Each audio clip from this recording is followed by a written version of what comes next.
Okay, well, welcome back. We did multiplication strategies first because that is where my curriculum chooses to have me start. But we quickly, in the second session of that first unit, move into division strategies.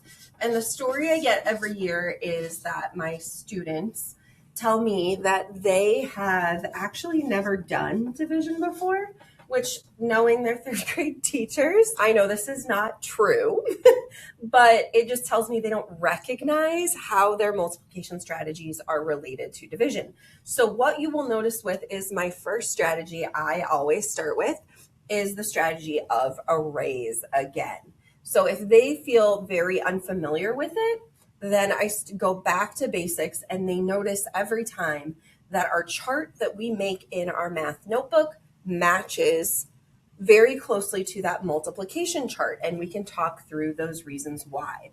So I teach them we're going to start with this smaller number here in our division problem here, and I show them how I start, and you could either we talk about how you can do the dots this way or you can do the dots this way. This time, I'm going to make just 3 rows here. And then we talk about how with my 3 dots, I need to keep making 3 dots until I have 12 dots total. So I have 1, 2, 3, 4, 5, 6. So I'm going to keep going, 7, 8, 9, 10, 11, 12, and that's how I know where to stop.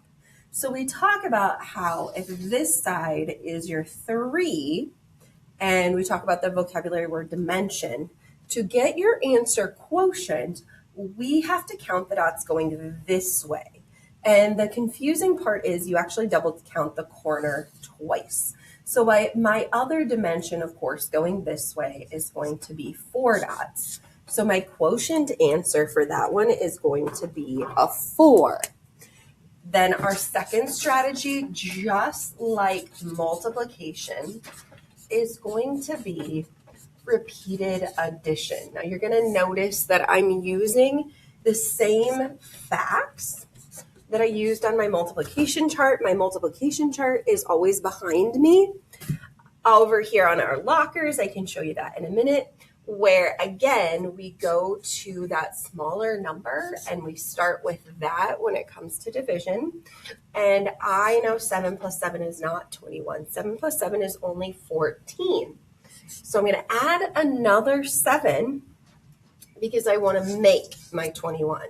So if I count up 14 plus 7 more will give me my 21. But of course, 21 is not my answer.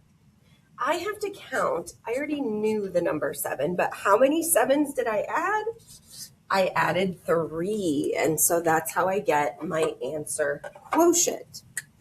You're going to notice strategy number 3 looks very familiar. This one is one we practice for the rest of the school year, is using that multiple tower, where I am going to do that same fact that I did on my multiplication anchor chart. And again, I start with my smaller number and I'm going to count up by 8s. Well, I know 8 plus 8 is 16.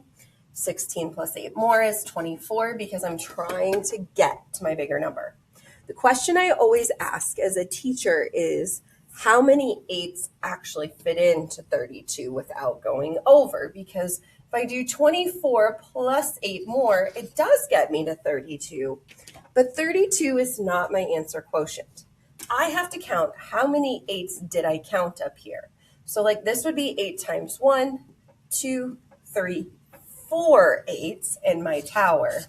So my quotient answer for that one is going to be the number 4.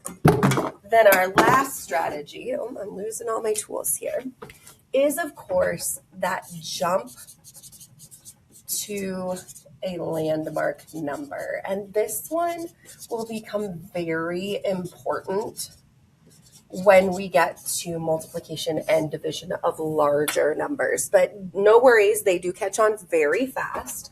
So I'm going to use that same problem you saw me use on the multiplication chart. That way your learners hopefully can put those 2 charts together and see that relationship between multiplication and division. And again, I start with that smaller number, but I don't want it, it's not efficient for me to start at 9, 18, 27, because that's nowhere close to 54. So with jump to a landmark number, we write this in my classroom 2 ways. Some students like to write it like this because they are more comfortable writing it this way. Some of my students want to make it look like they're multiple tower, but we don't fill in the whole tower. So we put a 9 at the very bottom. We're going to jump up to the times 5. So that 9 times 5 is 45. Well, that's not big enough because I want to get to 54. So a lot of my students will take the time at first to write all of this to get to 54. So this is how we jump to that landmark number, that times 5. Whatever your number at the bottom of your tower is, you're going to add it again. Or they can write out the whole fact if they are extremely visual. So those are the 4 strategies that I use in my classroom. I usually do the first day, we practice these 2, and then they show me how they know using our word problems. And then day 2 or day 3, we practice these 2. So we spend at least a day on multiple tower, if not 2, and then we would go to jump to a landmark number. And they do like these 2 because they start to see how much more efficient they are than drawing all your dots and counting them out or counting up to that number.